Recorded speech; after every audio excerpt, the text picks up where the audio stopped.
Hi everyone, welcome back to my channel. Today's video is going to be one that I've been intending to make for a long time. I've actually filmed this video a few times in the past and I never felt like it was right to post. I don't know. But since this month is Dysautonomia Awareness Month, I figured that it is better now than ever to post this video, even though it is kind of late in the month now. It's been a month, so I'm just gonna talk about everything that I deal with dysautonomia, specifically my POTS condition, how I live with it, some of the things that come with it, and just bring some awareness to it. So although I've filmed this a few times in the past, I'm still not totally sure what direction I'm going with this video. I'm just gonna kind of talk and hopefully it's not jumbled up. I do have some notes, but I'm not great at talking sometimes, especially about really serious things. I'm pretty open about this now, but it did take me a long time to really open up, so making a whole video dedicated to it is a little difficult for me, so I'm sorry if this is a little bit rambly, but I just kind of want to tell my story and bring some awareness to something that I'm really passionate about bringing awareness to. So without further ado, I'm just going to get into it. So like I said, this month is Dysautonomia Awareness Month. Dysautonomia is an umbrella term for a bunch of other conditions that fall under neurological problems. The type of dysautonomia that I have is POTS, and it is a condition involving your autonomic nervous system. Your autonomic nervous system is the system in your body that kind of controls all the functions that we don't really think about.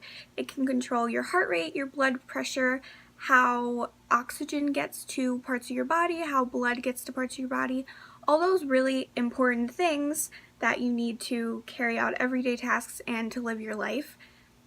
People with POTS don't have a functioning autonomic nervous system. POTS stands for postural orthostatic tachycardia syndrome, and it relates to, obviously, tachycardia, which is whenever your heart rate is really high. Your postural orthostatic tolerance is how you deal with standing and moving around, and your blood pressure. So whenever most people with POTS have a lot of issues with their heart rate and blood pressure, most of us, whenever we stand up, sit up, move around, walk, anything that requires more energy than just lying down or something, or if you go from a sitting or lying down position to standing or even just sitting up, your heart rate can go up and your blood pressure drops really low. Along with your heart rate comes a lot of chest problems. A lot of people have issues with their heart. Whenever you have tachycardia, it can cause a lot of anxiety, which is why a lot of people with POTS are also diagnosed with anxiety or even misdiagnosed with anxiety. You can have anxiety and dysautonomia, but you can also have dysautonomia and not diagnose mental health level anxiety, if that makes sense. So since you have such a high heart rate all the time, obviously that can cause a lot of anxiety, like I mentioned, which is why a lot of people with POTS or just dysautonomia in general are oftentimes misdiagnosed with mental health conditions. Some symptoms of POTS specifically are fatigue, usually chronic fatigue, lightheadedness, dizziness, fainting spells, collapsing, whether it's mentally fainting or just physically collapsing, obviously a very rapid heart rate, brain fog, inability to exercise, overheating or not getting enough heat, blood pooling, swelling, pain, joint pain, muscle pain, nausea, blurry vision, tunnel vision, sensitivity, allergies, pretty much anything that you can think of that is controlled by your body, you probably have issues as a symptomatic thing. My main symptoms for myself are I have chronic fatigue, which comes from the POTS but also is more chronic than POTS. I don't faint like other people do, but I do collapse quite a bit, so I don't fully mentally pass out. Like whenever you pass out, you black out usually.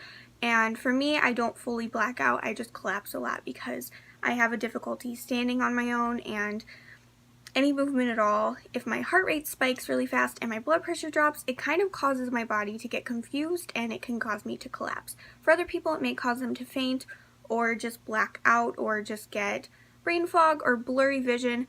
It all just kind of depends on how severe or non-severe your POTS is. Since POTS is a chronic illness, it can be chronic, and it is chronic for a lot of people where, yes, there are ways to help treat some of the symptoms, but it's something that you're going to live with for your entire life. Then there's people like my own mom who was treated for it for a few years, and it slowly dissipated and everything has kind of stabilized itself. It could obviously come back, but that is the case with some people. My POTS is pretty chronic and pretty severe. It didn't start out that way, but it has progressively gotten worse. There are a few reasons that your POTS or really any chronic illness can get worse. It's not necessarily a progressive illness. Medically, it's not, but for some people, certain factors can definitely cause it to progress and get worse, like mine. Specifically, I'm extremely heat intolerant. I cannot be out in the heat. I live in Florida, so obviously that has definitely contributed to it. I used to live in Ohio and we had really cold winters, and I liked the winter time because my symptoms weren't as bad because I didn't have to deal with my heat intolerance. However, now that I'm living here, the heat intolerance has definitely caused a spike in my fatigue and migraines and all of that stuff. Some treatments for POTS can be IV infusions.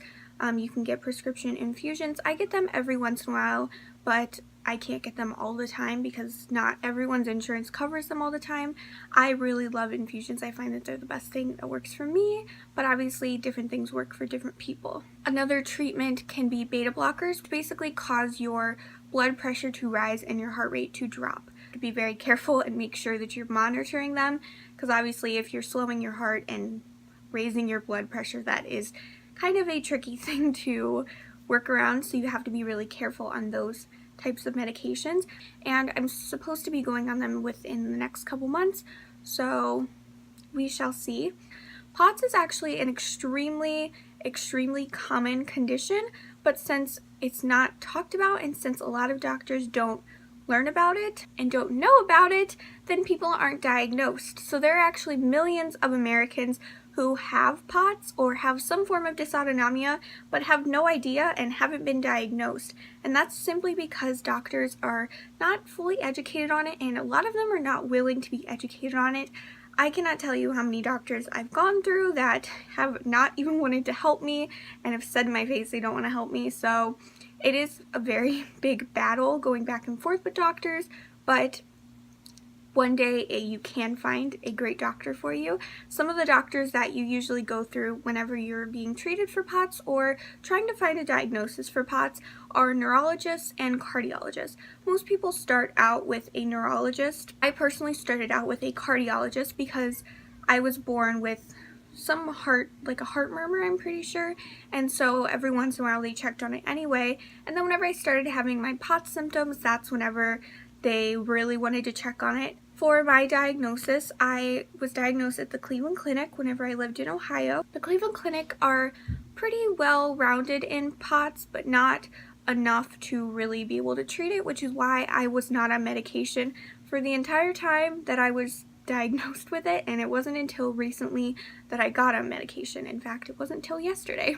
Although some places may have doctors that know what it is, it doesn't mean that they know enough to know how to treat you or know how to work with your specific symptoms, because not every patient is the same, not every person has the same symptoms, not every person has the same level of severity. A lot of people with POTS are perfectly fine and mobile and can do whatever, and they have a pretty good quality of life. They just struggle with some symptoms every once in a while.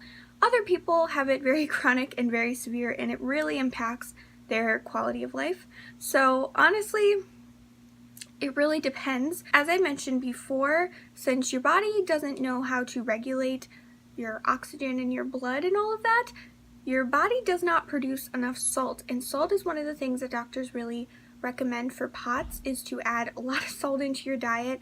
So not the greatest thing, I know, but I do have to eat a lot of salt, and I drink about a cup of salt water every day. It never gets better. I'm sorry, I can't say it gets better, but it really never gets better. It's pretty gross. Along with your body not producing salt, your body is usually dehydrated a lot, which is why we have to drink so much water and very constantly, or else we can have a huge flare-up, and that's what happens with me because I love water and I love drinking water, but sometimes I forget to, and then I get into symptoms and it's not great. So for me, I drink about a gallon of water a day and about 8 ounces of salt water a day, and kind of helps. Whenever I do that, I feel like I feel better, but it doesn't cure it. There's not a cure for POTS, and there's not a fix-all to it. For some people there may be, but for me personally there is not. Some of the physical devices that I use, aside from any kind of medication or anything like that, that I use to help my symptoms, the first thing is my heating pad. I talk about my heating pad all the time because I love it. With POTS and just chronic illness in general, it's very common to have a lot of chronic pain, and I do, and although I'm heat intolerant and I do overheat pretty quickly with my heating pad, I do find that it helps a lot of my chronic pain, and that's why I use that. I also use mobility aids. Not everyone with POTS uses them. Not everyone uses mobility aids, period, but I've noticed that they've helped a lot, especially my wheelchair. I'll put a picture somewhere up here of it because I love my wheelchair. I recently got it from crowdfunding for it, which is amazing. I will be making a video all about my wheelchair soon. I keep pushing it off because it's going to be a lot, but it will happen, I promise. But before that, I was using my cane, and I still do use my cane whenever I don't need my wheelchair or whenever I'm going somewhere where I don't think it will be helpful enough to bring my wheelchair. So that being said, obviously I have better days and I have worse days, and it really just depends. You never know what could happen. You could wake up and be having the best day and feeling great and ready to do everything you need to do and take on the world, and then within a few hours you are collapsing and you can't breathe and you have brain fog and you're nauseous and you have migraine, and it just all hits you all at once out of nowhere. You could be literally out doing whatever and all of a sudden all your symptoms hit you. That is why POTS is really difficult to regulate and also to diagnose, because one of the ways that they diagnose POTS is through tilt table tests, which are really scary, not gonna lie, and they're really difficult. A lot of doctors who specialize in POTS don't agree with them, and then some of them really agree with them. It really depends on who you go to. Whenever I was at the Cleveland Clinic and I was diagnosed, I wore a Holter monitor. I don't know exactly what it's called, Holter or Holster, I'm not sure. But I wore that for, I think 24 hours or like 3 days, I'm not sure. It was 3 years ago, but I remember I wore that for a few days or so, and that was better because they could see throughout the day that things were happening, and they could compare what I was telling them to what the monitor was telling them, that whenever I stood up, whenever I was in class or something, my heart rate spiked and I got really dizzy and really nauseous. Or if I was having to walk up the stairs, which I can't do at all anymore, but at the time I still could, and if I would walk up the stairs, I would get extremely nauseous and dizzy and just a mess, and they could see that from the monitor. Whereas a tilt table, it's all in one sitting. So especially for me, I noticed that my symptoms, they just kind of come and go, and that's the way with a lot of people with POTS. You can't really time whenever it's going to happen. You can't plan for a flare or your symptoms to hit you. So for me, tilt tables are a little difficult because it's all in one sitting and it's all based on one set of data. If you're doing a tilt table test and your symptoms seem fine, and then maybe 2 hours later you aren't doing the test, but your symptoms all are hitting you and you're having a crash, and it's really kind of hard to diagnose for that reason, because even during a test your symptoms may not show up, but then they may show up even 5 minutes after you're done with the test. So it's really difficult, and for me, I'm not sure how I feel about them, but I know a lot of doctors do require them. I got one a few months ago with my last neurologist, which I ended up leaving because he was kind of horrible. Kind of is an understatement, but my new neurologist is actually sending me to do another one, but also a lot of other testing, which is great in itself.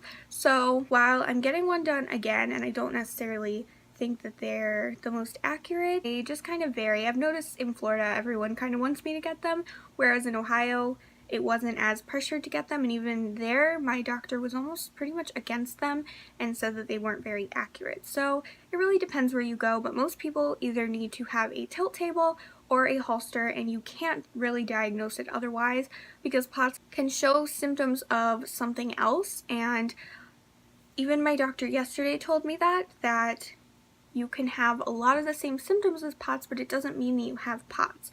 So it is difficult to diagnose, which is why so many doctors don't diagnose it, and why they don't even try and learn about it, and why so many people are turned away or completely shut down by doctors and go on living like everything's normal and like they have nothing wrong with them.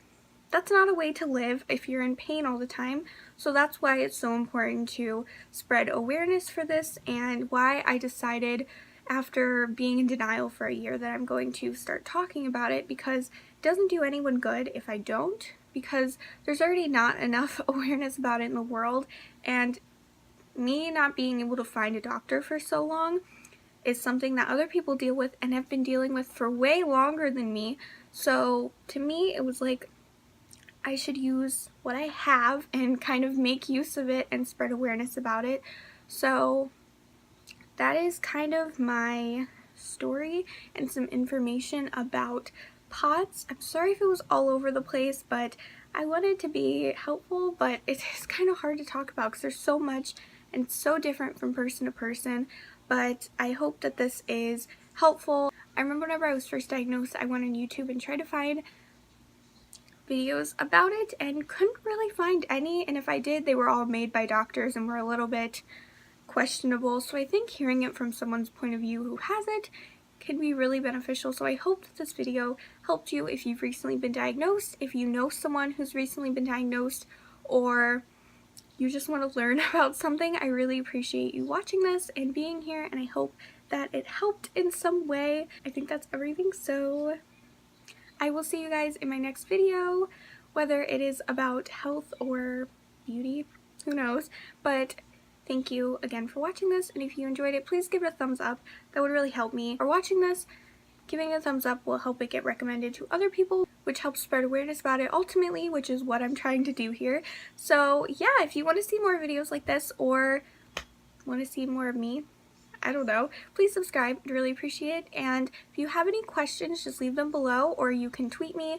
All of my information will be on the next card or in the description. And yeah, I'd love to talk to you guys, so just let me know if you have any questions or comments or anything.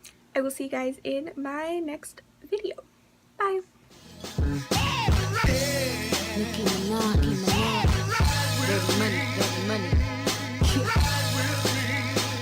don't think y'all bitches understand what I'm about to do. I'm about to massacre these bitches,